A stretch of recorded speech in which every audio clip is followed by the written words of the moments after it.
কি গো, চপটা নিয়ে এলে? খুব খিদে পেয়েছো তো আমার। মানে হলো আমি একদম ভুলে গেছি গো। কি ভুলে গেছো মানে? আমি যে এতক্ষণ ধরে অপেক্ষা করছি যে তুমি চপটা আনবে, আমি চপ দিয়ে মুড়ে খাবো, তুমি ভুলে গেলে কি করে? বলছি শোনো না, রাগ করো না, বাড়িতে চাউমিনের প্যাকেট রাখা আছে। চাউমিনের প্যাকেট নিয়ে আবার কি করবে? আরে বলো না, আমি তাহলে 15 মিনিটের মধ্যে একটা নতুন জিনিস তোমাকে করে খাওয়াচ্ছি। ঠিক আছে, রান্নাঘরে আছে, দেখে খুঁজে নিয়ে নাও গা, কিন্তু তাড়াতাড়ি করো, খুব খিদে পেয়েছে কিন্তু আমার। আচ্ছা চলো, তাহলে একটা স্পেশাল টাইপের চাউমিন করে তোমাদেরকে দেখাই। আমি প্রথমে জলটা গরম করে নিয়েছি অল্প করে, দেন তারপরে আমি তোমার চাউমিনটা দিয়ে দিয়েছি। চাউমিন এখানে আমি 3 প্যাকেট দিয়েছি, কারণ 3 প্যাকেটই ছিল। বউ তো আমাকে বলে দিল না যে কোথায় আছে, তাই আমাকেই খুঁজে বার করতে হলো।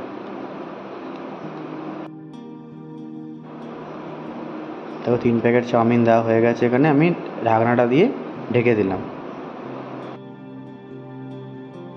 চাউমিনটা একটু ভালো করে সেদ্ধ হয়ে গেলে একটু হাতে করে টিপে দেখে নিও। আমি এখানে একটু পরে দেখে নিয়েছি, দেন এটাকে নামিয়ে নিয়েছি। কড়াইটাকে প্রথমে ভালো করে একটু গরম করে নিতে হবে, যাতে চাউমিনটা লেগে না যায়।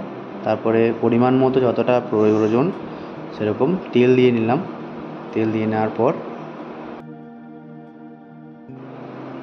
তেলটা ভালো করে গরম হয়ে গেছে। তারপর দেখো মাংস কুচি করা ছিল, সেগুলোকে প্রথমে দিয়ে দিয়েছি। মাংসগুলোকে ভালো করে একটুখানি ভেজে নেব।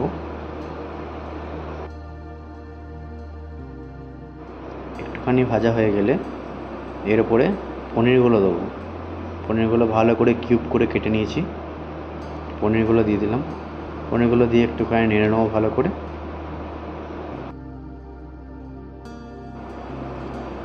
একটু ভাজা হয়ে গেছে, দেখো প্রনটা কেটে রেখেছি, প্রনটাকেও এর মধ্যে ভালো করে মিশিয়ে দিলাম। দেন এটাকে একটু ভালো করে নাড়বো, যাতে প্রনগুলো ভালো করে ভাজা হয়ে যায়।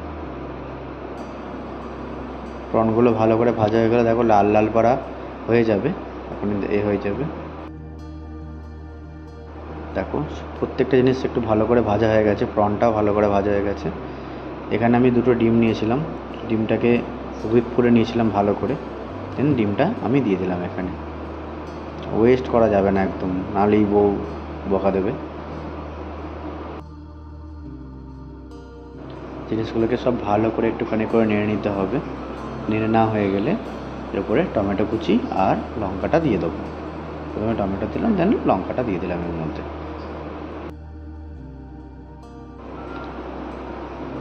ফ্লেভারের জন্য একটুখানি গার্লিক দিলাম এর মধ্যে। গার্লিক দিলে ফ্লেভারটা খুব সুন্দর আসবে। গার্লিকটাকে ভালো করে ঘষে নিলাম এর মধ্যে, দেন দিয়ে দিলাম ওর মধ্যে। দেন সব কটা জিনিসকে ভালো করে মিশিয়ে নিতে হবে। ভালো করে নেড়ে নিয়েছি, দেখো কী সুন্দর লাগছে। এরপরে একটু নুন যেটুকু পরিমাণ সেটুকু পরিমাণ মতো নুন দিয়ে নেবে।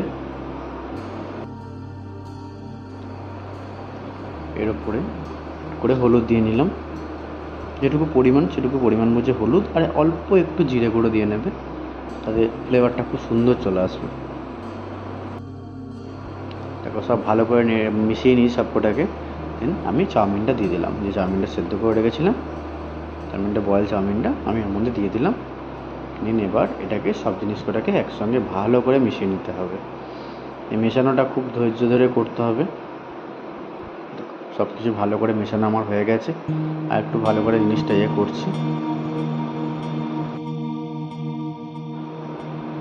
এবার একটু স্বাদ অনুসারে একটু চিনি দিয়ে দিলাম, অল্প করে চিনি দিলাম, চিনি খুব বেশি দিইনি জিনিসটার মধ্যে, কারণ জিনিসটা একটু হালকা হয়ে যাতে। আর চাউমিনের তোমার সয়া সস না দিলে কি ভালো লাগে, তাই সয়া সস 1 চিপি আর অল্প একটুখানি দিয়েছি, যাতে ফ্লেভারটা খুব সুন্দর হয়।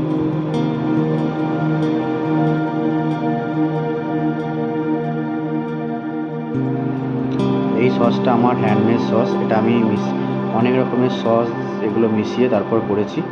তো এর মধ্যে mainly tomato sauce, chilli flakes, oregano আর গ্রিন মিন্টের চাটনি, এগুলো খুব ভালো করে মিশিয়ে নেবে। একটুখানি তোমার গ্রিন চিলি সস ছিল, খুব সুন্দর লাগবে জিনিসটা খেতে। গাইস আমাদের এটা দেখার জন্য। সসটা দেওয়ার পর এটাকে জাস্ট 1 মিনিট গ্যাসটা অফ করে ভালো করে নেড়ে নেবে, তাহলেই আমাদের চাউমিন রেডি হয়ে যাবে।